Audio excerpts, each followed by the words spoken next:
Hey everyone, I'm rather incoherent. And this Min deck has too many hashtags. I recently played her through the Dream side of Dream Eaters. I played her alongside Daryl, and all on the channel at the same time, I was playing a Seeker Survivor Charlie Kane. I've been playing with this color combination a lot recently, and Seeker Survivor is just a really, really good card pool. This deck looks a lot different than the other two.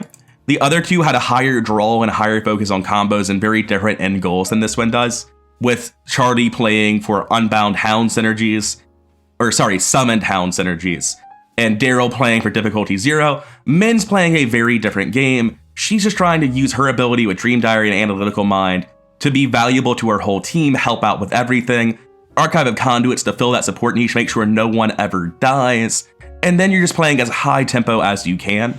You can see I'm running Mariner's Compass and nothing else from the Dark Horse archetype.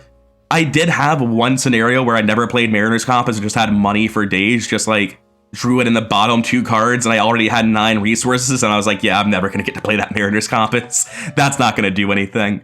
And generally speaking, the Mariner's Compass alongside a mandatory Dream Diary is a little bit rough and Min, because the King in Yellow does take up a hand slot, and basically every time I ever drew this card, I either drew it alongside a Mariner's Compass or over a Mariner's Compass.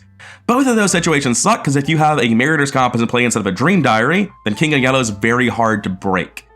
And if you just discarded your Mariner's Compass because of your weakness, well, that sucks for obvious reasons. You've wasted an action and 3 resources in a card. But it's not really wasted if before you drew King in Yellow, it got you like 4 clues, right? It was still efficient. If you had played a 3-cost event that got you 4 clues over the next 4 turns, that would have been a sick event. And that's sort of how I view Mariner's Compass in this deck. You eventually lose it to King in Yellow, but it'll be worth it along the way, because there's nothing that really costs anything here. You've got Milan, Research Librarian's Tutor the Dream Diary, Archive of Conduits as an emergency oh shit button for your teammates, because presumably if you're playing Min, you want Analytical Mind, you want to be throwing around your Dream Diary or your Essence of the Dream. And if that's a thing, if you cared about playing Min and just giving people Promise of Power every turn, presumably the people you're giving it to have a weakness, right? You have like a one-head rogue on the team, somebody with some sort of weakness that can get them killed. So having Archive of Conduits to heal them up in case you don't get your Dream Diary early, that's really, really valuable. I think it's at its best in Min compared to any other Seeker. It's obviously great in every Seeker, but I think Min is actually the most natural home for it. And then beyond just like playing the team support game, that Min plays, obviously you're using the Mariner's Compass to go fast, but like everything in the deck other than that core package is going fast. At a Crossroads is red Deep Knowledge is yellow Deep Knowledge. Burning the Midnight Oil is fast, gain 2 resources. Shortcut is fast move, it's just an additional action at the cost of a card. Practice Makes Perfect is actually draw, because you're hitting Unrelenting and Perception 2s with this, but ideally you're hitting Deduction 2s with this. I've had a huge number of turns in my 3-player game where I would just show up to a location before upgrading my deductions, do Mariner's Compass Deduction level 0, and just take 3 clues and finish the location in one go. There are locations in the scenarios we played that have like 6 Shroud and a lot of text about how they get easier each time you test there. And I just like showed up, Mariner's Compass, Deduction, committed Dream Diary to my own test, and passed by like 5. I was like, yeah, no, we're not doing multiple tests, we're leaving. This Min deck is a very, very high tempo. Its team support is very, very high.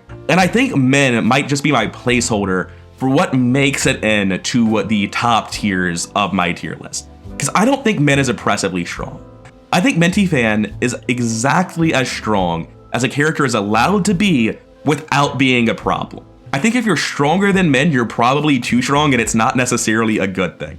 Because I actually feel bad that I don't put Min in A+. I look at what's an A+, and I'm like, yeah, man, Min's not at that level. But she's incredible. She crushes the game, she elevates her teammates, she plays a very high tempo game with no setup time where you're not afraid of a scenario that just tells you go immediately. And she really isn't weak in any way. This 2-foot's not a weakness, she has 7/7 soak. Because she's running Dream Diary, that's why the 2-foot's not a problem. She's running Archive of Conduits. If she gets really unlucky, she can heal herself, she can heal her teammates if they get unlucky. If, like, I talked about Draw Order with Dream Diary already.